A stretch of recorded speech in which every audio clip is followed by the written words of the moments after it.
හරියටම. ඉතින් අපි පටන් ගමු සරලම තැනින්. ඒ කියන්නේ අපේ වටපිටාව මනින උපකරණ වලින්. ඊට පස්සේ අපි බලමු ජීවය කියන්නේ මොකක්ද කියන ගැඹුරු ප්‍රශ්නේ දිහා. අන්තිමට මේ අතිවිශාල ජීවි විවිධත්වය පිළිවෙලකට දාගන්න විද්‍යාව පාදිච්චි කරන අපූර්ව ක්‍රමවේදයක් ගැනත් කතා කරමු. හරි. එහෙනම් අපි ඒක ටිකක් ගැඹුරට හාරලා බලමු. පළවෙනි කොටස තමයි මිනුම් උපකරණ. දැන් අපි හැමෝම උෂ්ණත්වමාන පාවිච්චි කරලා තියෙනවනේ. ඔව්. ඒත් මට මේ මූලාශ්‍ය කියවද්දි හිතුණ දෙයක් තමයි අර පරණ රසදි උෂ්ණත්වමානයයි දැන් තියෙන ඩිජිටල් උෂ්ණත්වමානයයි අතර තියෙන වෙනස. එකක් හිමින් සැරේ පරිසර උෂ්ණත්වයට හැඩගැහෙනවා. අනික තප්පරෙන් උත්තරේ දෙනවා. ඒක හොඳ ප්‍රශ්නයක්. මොකද ඒකෙන් මේ උපකරණවල සීමාවන් ගැලත් අපිට හිතන්න පුළුවන්. රසදිය හෝ මධ්‍යසාර උෂ්ණත්වමානය වැඩ කරන්නේ හරිම සරල භෞතික මූලධර්මයක් මතනේ. ඒ තමයි රත් වෙනකොට ද්‍රව ප්‍රසාරණය වීම. හරියටම ප්‍රසාරණය වීම. ඉතින් ඒක වෙන්න ටික වෙලාවක් යනවා. අනික අපේ ඇහෙන් බලලා පාඨාංකය කියවද්දි පොඩි වැරදීම් වෙන්නත් පුළුවන් නේද? අර ඇහැ එකම මට්ටමක තියාගන්න ඕනි කියන ඕඩි දේවල්. ඒක තමයි. හැබැයි ඩිජිටල් උෂ්ණත්වමානයක තියෙන තර්මිස්ටර් කියන දෙයක් ඒකේ විද්‍යුත් ප්‍රතිරෝධය උෂ්ණත්වයත් එක්ක හරිම නිවැරදිව සහ වේගවත් වෙනස් වෙනවා. ඒ කියන්නේ තෝරගන්න උපකරණය අනුව අපිට ලැබෙන දත්තවල ස්වභාවයත් වෙනස් වෙනවා. අනිවාර්යෙන්ම. පරිසර විද්‍යා අධ්‍යයනයකදී වකී ක්ෂණිකව වෙනස් වෙන උෂ්ණත්වයන් මනින්න ඕන වුණාම මේ වේගයයි නිර්වද්‍යතාවයයි හරිම වැදගත්. හරි. උෂ්ණත්වයේ පැත්තකින් තියමු. මට මේ මූලාශ්‍රවල තිබිලා හම්බ වුණ ආසම හිතෙනම දේ තමයි අර කෝබෝල්ට් ක්ලෝරයිඩ් කඩදාසිය. වාතයේ තියෙන තෙතමනය, ඒ කියන්නේ අපිට පේන්නේ නැති දෙයක් පාටක් වෙනස් වෙනකම් විතරක් මැනගන්න පුළුවන් කියන එක. ඒක පුදුම සහගතයි. ඒක තමයි විද්‍යාවේ තියෙන ලස්සන. සංකීර්ණ ප්‍රශ්නවලට සරල විසඳුම්. කෝබෝල්ට් ක්ලෝරයිඩ් කඩදාසිය තෙතමනයට සංවේදී. මූලාශ්‍රවල තියෙන විදියට වියලි පරිසරයකදී නිල් පාටට, තෙතමනයේ වඩි පරිසරයකදී රෝස පාටටත් හැරෙනවා. හරියටම. මේක නිකාම මිනුමක් නෙවෙයි, නොපෙනෙන දෙයක් දෘශ්‍යමාන කරන ක්‍රමයක්. අපි කලින් කතා කරපු උෂ්ණත්වයයි මේ ආර්ද්‍රතාවයයි එකතු වුණාම තමයි යම් තැනක තියෙන ක්ෂුද්‍ර දේශගුණය තීරණය වෙන්නේ.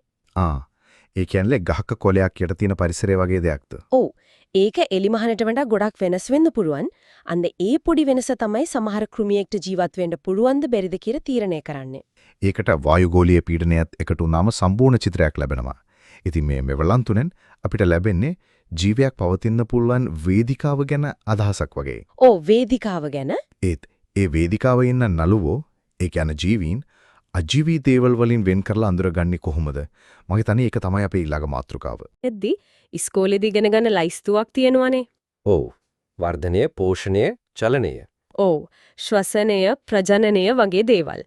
ඒ ලයිස්තුව නිකම්ම කටපාඩම් කරනවට වඩා ඒ එක ලක්ෂණයේ තියෙන සංකීර්ණ භාග ගැන කතා කරන එකයි වැදගත්. අපි වර්ධනයෙන් පටන් ගමු එන. මූලාශ්‍රවල වර්ධනමානය කියලා උපකරණයක් ගැන කියනවා. ඒකෙන් පේනවා ශාකවල වර්ධනය අඛණ්ඩව සිද්ධ වෙන දෙයක් කියලා. හැබැයි මූලාශ්‍රවල තියෙන ශාක වර්ධනය අසීමිතයි කියලාත්, සත්ව වර්ධනය සීමිතයි කියලාත්. අසීමිතයි කියන වචනේ ඒක ටිකක් පුදුමයි නේද? ඇත්තටම මෙහෙම වෙන්න පුළුවන්ද? ගහකට උනත් වැඩෙන්න පුරුවන් උපරිම උසක් තියෙනවනේ. ඊටාම හොඳ නිරීක්ෂණයක්. අසීමිතයි කියන එක මෙතනදී දෙන්නේ ටිකක් සංකේතාත්මකව. ඒකේ නියම තේරුම නිශ්චිත අවසානයක් නැති කියන එකයි. ඒ කියන්නේ බල්ලෙක් පූසෙක් වගේ නෙවෙයි, ශාකයකට කලින්ම තීරණය කරපු ශරීර සැලැස්මක් නෑ. කොන්දිසි හොඳ නම් ඒක දිගටම අතුබෙදීගෙන මුල් දුවාගෙන වැඩෙනවා. හැබැයි ඔබ කිව්වා වගේ භෞතික සීමාවන් තියෙනවා. අනිවාර්යෙන්ම. ලෝකයේ උස්සම ගහටවත් කිලෝමීටරයක් උස යන්න බෑ. මොකද ඒ තරම් උසකට වතුර ගෙනියන්න බෑ. ඊටුන් අසීමිත වර්ධනය කියන්නේ ව්‍යුහාත්මක සැලැස්මේ නිදහස මිසක් භෞතික නීති උල්ලංඝනය කිරීමක් නෙවෙයි. ඒක පැහැදිලි. ඊළඟට චලනය. සතු තැනින් තැනට යනවා. ඒක ලේසියෙන් පේනවා. ඒත් ශාකවල චලනයන්. ඒක ඊට වඩා සූක්ෂමයි. මට මතක් වුණේ පොඩි කාලේ අපි නිදිකුම්බා පෑගෙන්නේ නැතුව යන්න කොච්චර වද වුණාද කියලා. හැම කොලයක් මල්ලලා බලන්න ඕන නිසා. ඒක ඇත්ත. ඒක සෙල්ලමක් වගේ වුණාට ඒක ඇත්තටම ශාකයක් බාහිර උත්තේජනයකට දක්වන ප්‍රතිචාරයක්. ඒ කියන්නේ චලනයක් කියලා එදා තේරුනේ නැහැ. ඒ වගේම ජනේලයක් පැත්තට පැලය හැරෙන එක. ඒ චලන දෙකත් එකිනෙකට වෙනස්. එහෙමද? ඔව්. ජනේලයේ පැත්තට හැරෙන එක ආලෝකානුවර්තනයක්. ඒක වර්ධනයත් එක්ක සම්බන්ධ දිශානුගත චලනයක්. ඒ කියන්නේ ආලෝකයේ තියෙන පැත්තට වඩා හෙවන පැත්තේ සෛල වේගයෙන් දික් වෙනවා. හැබැයි නිදිකුම්බක් වල හැකිලීම ස්පර්ශානුවර්තනයක්. ඒක වර්ධනයට සම්බන්ධ නෑ. ඒක වෙන්නේ පත්‍ර නටුවේ පාදයේ තියෙන සෛල වලින් වතුර ශනිකව ඉවත් වීම නිසා. ඒක ආරක්ෂක යාන්ත්‍රණයක්.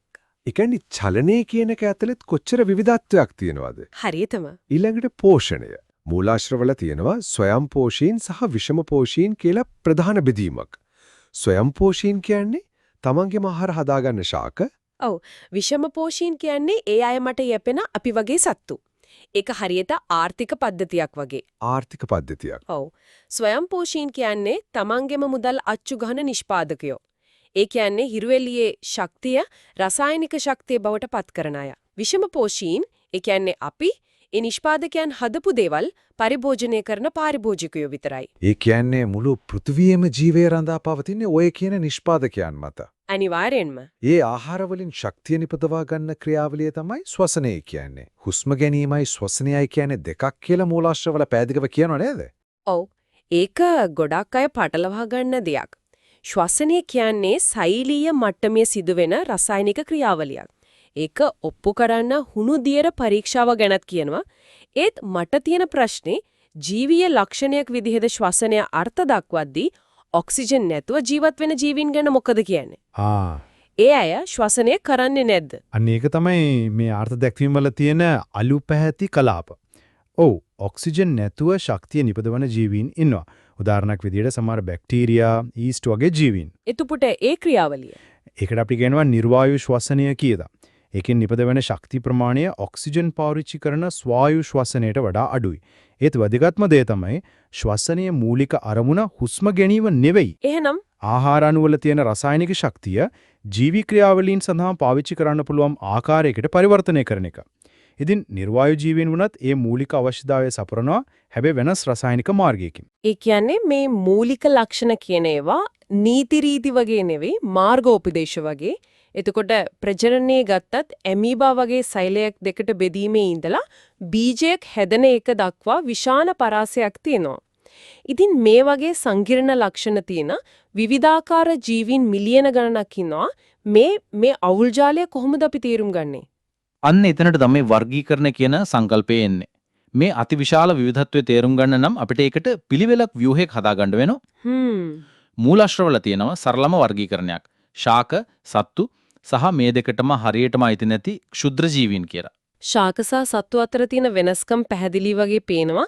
මූලාශ්‍රවල කියනවා ශාක නිශ්චලයි, තමන්ගේම ආහාර හදාගන්නවා, සත්තු චලනය වෙනවා, ආහාර හොයාගෙන කනවා කියලා. හැබැයි අපි කලින් කතා කරපු විදිහට ශාකත් චලනය වෙනවා. ඒ වගේම අර මාංශභක්ෂික ශාකත් තියෙනවානේ. එතකොට ඒ වර්ගීකරණ ටිකක් අවුල් වෙන්නේ නැද්ද? නියත වශයෙන්ම වර්ගීකරණය කියන්නේ ස්වභාව දහමත අපි අන්දරන කෝට් එකක් වගේ. හැම වෙලෙම ඒක හරියටම ගැලපෙන්නේ නැහැ. ඔබ කියපු මාංශභක්ෂක ශාක උදාහරණයක් විදිහට බඳුන් ගස් ප්‍රභා සංශ්ලේෂණය කරනවා. ඒ කියන්නේ ඔවුන් තවමත් නිෂ්පාදකයෝ. හරි. හැබැයි නයිට්‍රජන් අඩුපසක හැදෙන නිසා අමතර පෝෂණය ලබා ගන්න කෘමීන්ව අල්ලගන්න තනුවර්තනය වෙලා තියෙනවා. ඒ කියන්නේ ඔවුන් එකම වෙලාවේ නිෂ්පාදකයෝ සහ පාරිභෝගිකයෝ. මේ වගේ වියතිරේක වලින් තමයි අපිට ජීවයේ තියෙන සංකීර්ණත්වය තවත් හොඳට තේරෙන්නේ. ඒක තමයි. මේ වර්ගීකරණය ක්‍රමානුකූලව කරන්න මූලාශ්‍රවල හඳුන්වලා දෙන අපූර්වම මෙවලමක් තමයි ද්විභේද දර්ශකය. ඔව්. ඩයිකොටමස් කී එක. ඒක හරියට ප්‍රශ්න අහලා උත්තර හොයාගන්න සෙල්ලමක් වගේ. හැබැයි ඒකේ තියෙන සරල බව ඇතුලේ ලොකු බලයක් තියෙනවා වගේ මට හිතෙනවා. මොකද ඒකෙන් අපහැදිලි බව සම්පූර්ණයෙන්ම ඉවත් කරනවා. ද්විභේද දර්ශකයක තියෙන්නේ පරිගණක කේතයක තියෙන if else වගේ තර්කණයක්. උදාහරණයක් විදිහට මූලාශ්‍රවල තියෙන පත්‍ර වර්ගීකරණය බලන්න. පළවෙනි ප්‍රශ්නය. පත්‍රය සරලද සංයුක්තද? උත්තර දෙකයි. මැදක් නැහැ. සරලයි කියලා තෝරගත්තොත් ඊළඟ ප්‍රශ්නෙට යනවා පත්‍රධාරය කේතාකාරද අඛණ්ඩද? මේ විදියට එකවරකට එක ලක්ෂණයක් ගැන විතරක් තීරණ අරගෙන යද්දී අවසානයේදී නිශ්චිතම හඳුනා ගැනීමකට එන්න පුළුවන්. ඒ කියන්නේ මේක නිකම්ම නම් හොයන ක්‍රමයක් නෙවෙයි. ඒක නිරීක්ෂණය සහ තර්කය එකට සම්බන්ධ කරන විනයක්. හරියටම.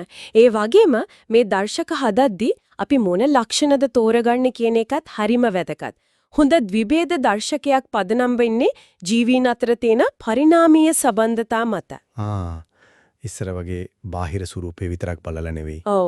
ඉස්සර කාලේදී දිලීර ශාක රාජධානියට තමයි දාලා තිබුණේ. ඒ දැන් අපි DNA සාක්ෂි නිසා දන්නවා ජානමය වශයෙන් දිලීර ශාකවලට වඩා සත්තුන්ට ළඟයි කියලා. ඉතින් මේ වර්ගීකරණ පද්ධති කියන්නේ නියත දේවල් නෙවෙයි අපේ දැනුම වැඩි වෙනවත් එක්කම නිරන්තරයෙන් යාවත්කාලින වෙන දේවල්. ඉතින් අපි අද කරුණු රාශියක් ගැන කතා කළා.